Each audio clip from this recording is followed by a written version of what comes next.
Hello, everyone. Good evening. My name is Tim Sika, and I am here tonight on behalf of the San Francisco Film Critics Circle. Welcome to this special preview screening of the Sundance Film Festival hit, The Hollers, with special guests, director, producer, and lead actor John Krasinski, and for my money, one of the finest character actresses working in both film and on stage today, ensemble cast member Margo Martindale. And Margo and John play play mother and son, respectively, in The Hollers, appropriately named, I think, and you'll get that more as you watch this movie tonight. And following the film, John and Margo will be up here for a question and answer session with all of you, so please stay for that. It should be great fun.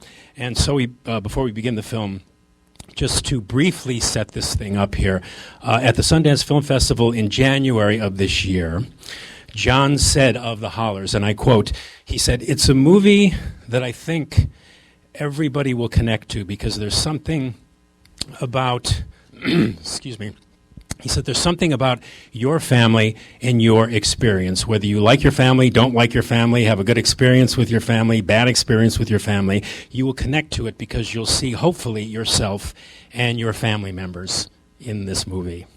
End of quote. So remember, Q&A following, but for now, enjoy The Hollers, and thanks for coming out. Okay. Thank you. Okay, if you just bear with me just for a second here. He is probably best known for his role as the sardonic nice guy Jim Halpert on the NBC TV series The Office, for which he won a 2007 and 2008 Screen Actors Guild Award for Outstanding Performance by an Ensemble in a Comedy Series. He is also soon to be known as Jack Ryan. She is one of the best character actresses working today. Tony nominated for her performance as Big Mama in the 2004 Broadway production of Cat on a Hot Tin Roof. She has been in 4 films with Nicole Kidman, 4 with Susan Sarandon, and 4 with Meryl Streep. She's brilliant in everything, but especially so in Million Dollar Baby. Twice winner of the Emmy Award in 2011 for Outstanding Supporting Actress in a Drama Series for Justified, and again in 2015 for Outstanding Actress in a drama series for The Americans. Please give a hearty round of San Francisco applause for the producer, writer, and lead actor of The Hollers, John Krasinski, and Sally Holler herself, the amazing Margo Martindale.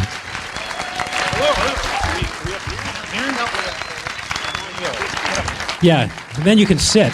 Oh, you really want to go up there? Okay, that's good. Come back down. Yeah. Perfect. Sit. How old do they think I am? Hi, everybody. We're going to share a mic. Oh, good, John. It's indie film, Margo. It's indie film. You guys are so effing believable as mother and son in this movie. Thank you. Who do I credit that? The actors, the director, or both? That's a great question. Everybody's very close. I feel like we're going to do a quick sing-along. We're going to have about 7 more production company credits at the end, and then we'll be ready to go. I think the believability comes from a lot of different things. One, truthfully, and I know a lot of people usually say it, but we get the good fortune of saying we had an amazing script written by Jim Strauss, who I was a huge fan of for a long time. Margo had worked with in the winning season, and I think that he writes in a way that no one else does, which is he writes family in a very real way. I think we can all be honest, and we've seen a whole lot of family movies. Yes? Yeah? Don't love them all? Nope. Great. Because they're not believable, and I think Jim understands that. So he wrote a family that was very believable because you can't plan for the good times, you can't plan for the bad times, so these people just sort of live every day.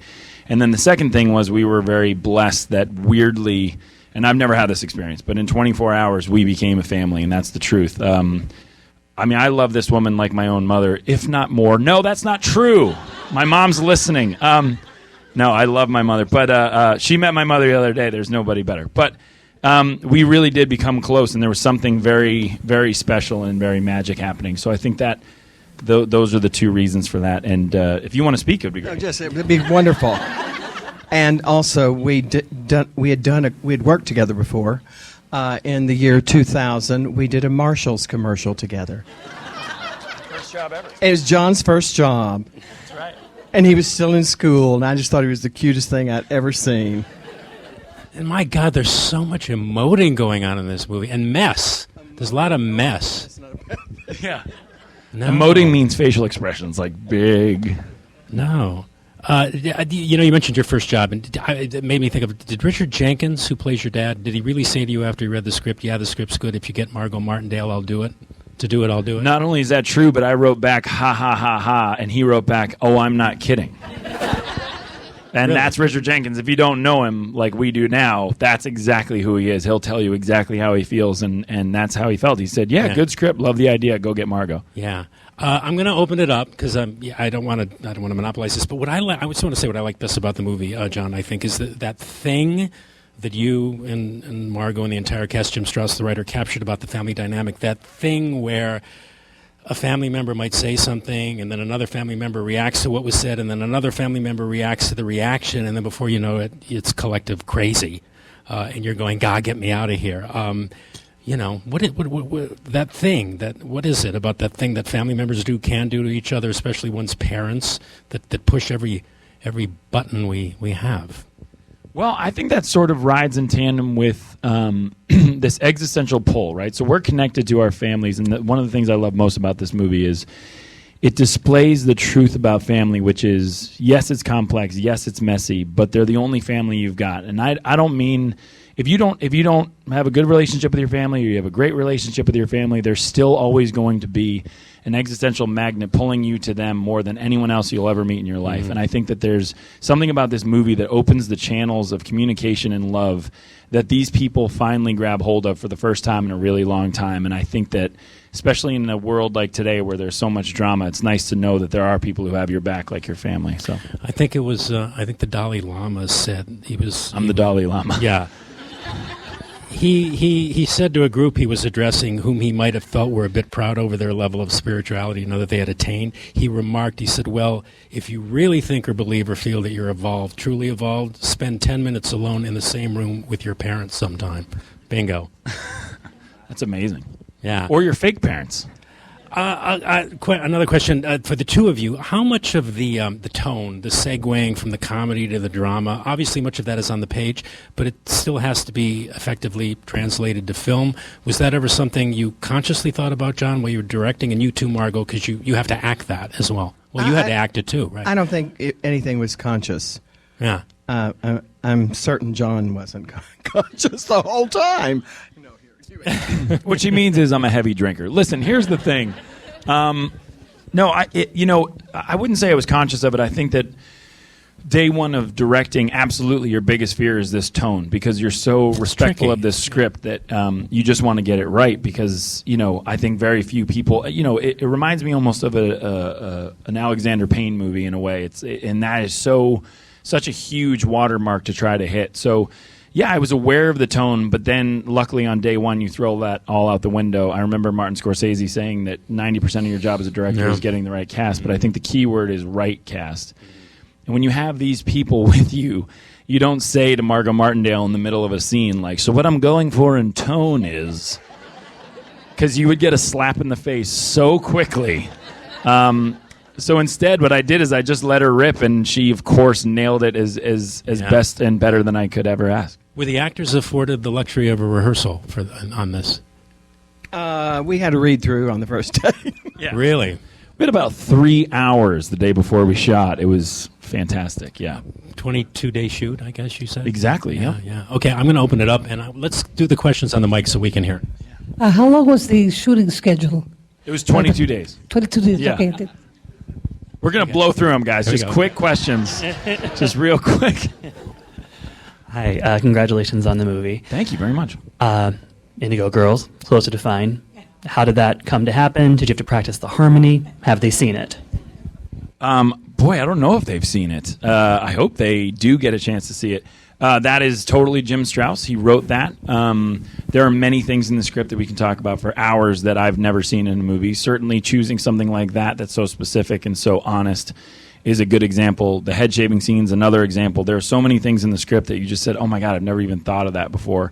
And to display a relationship between a mother and a son using a head shaving scene that's the most naked, vulnerable, honest thing you could do for a family member, those are the things that Jim does. As far as us, I think I'm scientifically the worst singer on the planet. It's been tested. There are tests for it, and I failed.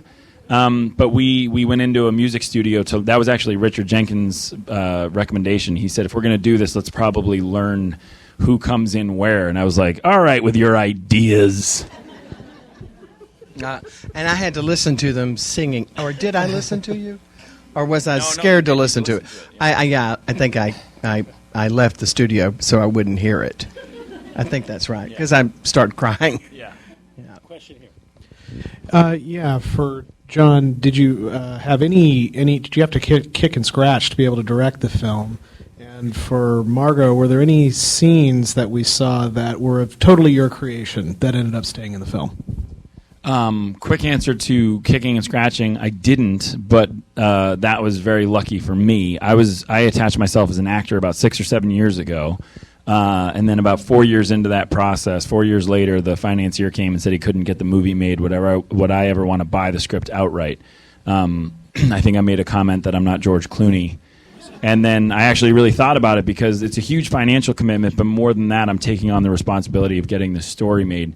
And my whole MO as far as a producer or director or whatever is I don't do anything to put on the shelf, so we have to make it, and we have to make it right. And so my first call was Margo, and the truth be told, I probably would never have directed the movie had she said no. That's how important she was to this. She's the heartbeat of the movie, and she's the heartbeat of the cast.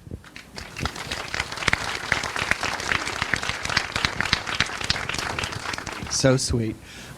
John did the when I'm telling him about when I used to go to the Fox Theater and look up at the chandelier, and maybe I missed my calling, my artistic calling. He wrote that.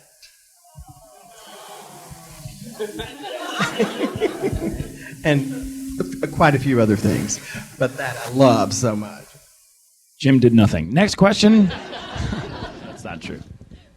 Hi, Margo. Paula. It's my dear friend Paula. Hello.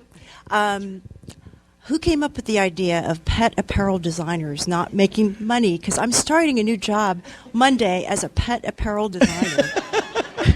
Yes, believe it or not, Margo knows. I know. I started laughing when I saw that scene. Really? Yeah. Was that Jim? Yeah, that was Jim. Wow. That was 100% Jim. And Paula's making a living. Yeah, I'm sure you are. To be fair, Anna was hand knitting these individually, and they're looking real good on my dog Finn. That's my dog in that scene. Yeah, you're welcome. Yep, he's that handsome. I just didn't want to show people, and now it's out. So he's going to run away with the circus. Mine is not a question. It's a comment. The chemistry between the two of you, it's wonderful. Thank you. Really wonderful. Thank you. It's the love. We feel it. Yeah, we feel do. it too. We couldn't get through scenes without crying. I couldn't get through breakfast without crying. Even when there were comedy scenes. The scene where I come in and I say I'm having twins, we did it in the read-through, and then I came in and, just basic conversation about, so Margo, what I'm going to do is the camera's going to be over here, and I'll come up to you, and you'll say the twins thing, and Margo went, nope! Nope! And we just had to start rolling because we were both about to cry at all times. We're big criers, so... Well, let me dovetail on that, you guys. What, if anything, do you personally bring to a project like this? I know, John, your daughter was like 5 or 6 months old when you started filming this. And Margo, you have a daughter, been married, 30 years? Yep. How much of any of that, if any of that, is brought to bear on a project like this when you're doing it? I think all your life experience, and I have a lot at this point, gives you such wealth to draw from on every level. And something that I drew from in this movie is my gigantic fear of death. Really and truly. I think I've played that scene where I'm going in to have that surgery over in my head about 1 million times. And You then, never told me that. I know that. I didn't tell you that. It's look how good she is. And you're like, I've been doing it forever. Was there a dry eye on the set the day that you shot that thing? That's just kill me now, that scene. My God. Margo will definitely not answer that question. Yeah. She doesn't like hearing how good she is. But I can tell the story because it's true. That's the most important, one of the most important, if not maybe the most important scene I've ever shot in my life, not as a director, but as an actor or anyone around a scene, because what I learned that day was tenfold. And what I learned was that wasn't acting. That was a gift to everybody that was on that set and everybody who was going to watch the movie. To ask someone to go through that in my head in the script, I knew how dramatic it was going to be. I knew it would be a pivotal scene in the movie. And then, just so you know, I walked in that day, and that's one of the benefits, I guess, of having an actor-director. I knew that some people take a little time. Some people, it was 7:30 in the morning, not that you have to have a cataclysmic event at 7:30 in the morning. And I said, I have a wide shot prepared, or I'm ready to go in, and you just let me know. And she said, I want to go right now. I said, great. So we did the scene, and what you see in the movie is the only take that she did of that. One and only take.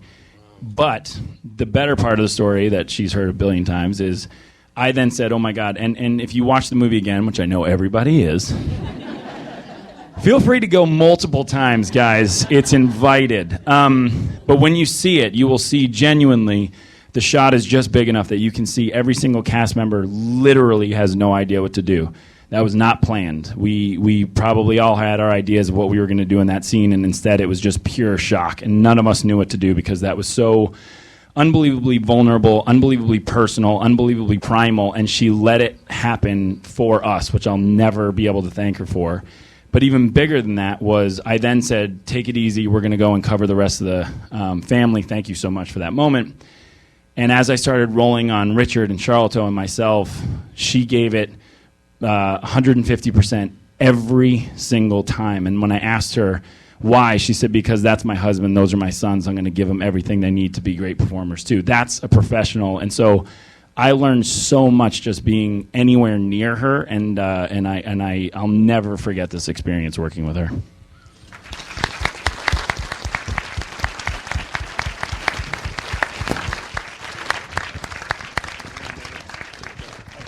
Yeah. First of all, that scene was absolutely haunting. Gave me chills in a way that I didn't even know I could feel watching a movie, so thanks for that. And my question actually kind of segues off of that. I guess kind of a pre-question to my question. Have either of you seen, I'm assuming, This Is Where I Leave You? The movie with Tina Fey and Jane Fonda and... Yeah. I never really saw it. It was... Don't know. To be honest, I never saw it because I think it was coming out around the time that we were shooting. And I think I just wanted to dig into our movie, and I didn't want to have preconceived notions of anything. So I didn't get to see it yet. Why? Oh, I saw Is it better than our movie? What's your name? I want your name and your Twitter handle. No, I was going to say it. I felt like I saw a lot of things mirrored, a death in the family bringing people closer together, somebody being sick, and then it's just explores the relationships and, divorces or girlfriends or, yeah, the same Yeah, kind it'll of be stuff. great. Yeah, well, not that either one was better. I thought your movie was absolutely incredible. But I guess my question was, I've noticed recently in a lot of the comedy kind of dramas, they're focusing a lot more on this kind of like existential, like what does it kind of mean to be human and have those relationships with people. And it's hilarious. You guys had me laughing out loud. And it's also so incredibly, like I said, haunting, that scene. I was sobbing. So I kind of feel like I've seen like a new renaissance kind of recently with these comedy drama films where it's all about being relatable to everybody in some kind of way. And that's something that you didn't really have before, like maybe 10, 15 years ago, or at least not in the way that we have it now. And the question's for both of you, like how would you guys reflect on that kind of through your careers? Like why do you think it's going that way? And do you feel like it's going that way as well? Kind of like a new film renaissance? Well, I think maybe we're coming out of a cynical age into something, trying to embrace the moment, and because that's really all we have. I think that's happening from Breaking Bad to Breaking Good. How about it? Yeah. Yeah, I would just say you used a key word, which is renaissance, which is sort of a rebirth of something. I certainly saw these movies a lot when I was growing up, and I don't think they're being made anymore in terms of endearment and all these movies that I think make an impact. And I think that somewhere along the line recently, like Margo's saying, there was a cynicism that somewhere people were like, well, you're not allowed to think that's cool because you got to think that these movies where, everything really intense happens, that's cool. And it's like, that is cool. But it's also super cool to celebrate the strength of family and the difficulties of family, and it's the things that we're really living through. I'm going to go see every P.T. Anderson movie that ever comes out. Don't you worry. but also there's room for movies like this. So somebody asked me today, what do you hope for this movie? And I said, I hope it does really well, having nothing to do with being a director and an actor in this movie. I genuinely mean this. It's because I want to see the next one. I want to see what the next person makes that's in this world, because I love these movies, and these movies are very necessary today. So, John, the original cut I heard was like 2 hours, 10 minutes. This is like a 98-minute cut. I heard that Tom McCarthy gave you some good advice when he looked at the first cut. He did his research. The original cut, like the early assembly was long and terrifying. If anybody's a Game of Thrones fan, it was dark and full of terrors. But for me, the cut, so about 2 days before Sundance, and it's actually an amazing thing that I learned about this movie and I'll take with me going forward, but I think you can see it in this cut, is I was really happy with the movie, but I was trying to show all my friends. I'm very lucky to have a stable of incredibly talented friends, much more talented than I am, to come look at this stuff. And one of the last people to see it was Tom McCarthy, because he was in Oscar world with Spotlight, and he was busy, I guess. And he finally saw the movie 2 days before I had to hand him my cut for Sundance. And his note was, "This is a really good movie. I really like it." And I said, "Oh, thanks." And he said, "You have this ability to end every single scene perfectly. Everybody is you know exactly what people want and what they get at the end of every scene." I said, "Oh man, thank you so much." He said, "Don't do that." I said, "Oh, really?" And he said, "Yeah, the family's messy. You're very close to revealing the truth of family, and family's messy. This family's messy. Make sure that you don't give them too much credit. Allow them to live with themselves and live in that messiness. So just go through and see if you can cut out any little bits of information that maybe are too much or you're giving too much to the audience." And it just exploded in my head. It was the most amazing, thoughtful, beautifully confident note. And I went through and we shaved off, many, many minutes. So I opened the cut myself and went in 2 days before Sundance, and I think cut out over 7 minutes of film from that. So it really, what you see here today, I owe him a tremendous debt of gratitude. Hi there. It's a great film, very good film. And I am not a prisoner. I know I'm dressed like one, but I'm not an actual prisoner. See? They see the back, that's why. That's so kind of you to let us know that. Because definitely Margo was on her way out. She's probably very nervous right now. So my question is, for a screenwriter, for a screenplay writer, how does a screenwriter get that kind of script into your hands? I've been following you ever since The Office, and you've just been an icon for so long. So how does a screenwriter get something like that into your hands, if you don't know them personally? And vice versa, how does a screenwriter like that get you guys into their film? I mean, both ways, as you complement each other. And then how much of a role, other than the actual writing, which is extremely important, of course, but during the process of the film, did you allow the screenwriter to participate in the making of the film? So, great question. So, like I said, I signed on to this as an actor about 6 or 7 years ago. This script has been around, I believe, 10, maybe even 11 years. This is sort of his... it's rather autobiographical, I think, for Jim. Jim's done a ton of different stuff, but this is a very special piece for him. When I got the script, he was supposed to direct the movie. And I was glad to jump on board for him. So it came through the regular channels of agents and yada yada, and a ton of people had read it. But then I guess he had said to one of the agents that he wrote it with me in mind, or something like that, or there were elements of there that he thought I'd be good for, or something like that, or that I was amazing. I don't. It was like, I can't remember the wording, but. But I got the script and I read it, and I don't think I've ever signed on to anything faster. That's the truth, because, again, we've all seen these family movies, but this was so incredibly specific. So I signed on. Then 4 years later, Jim basically went on to direct something else.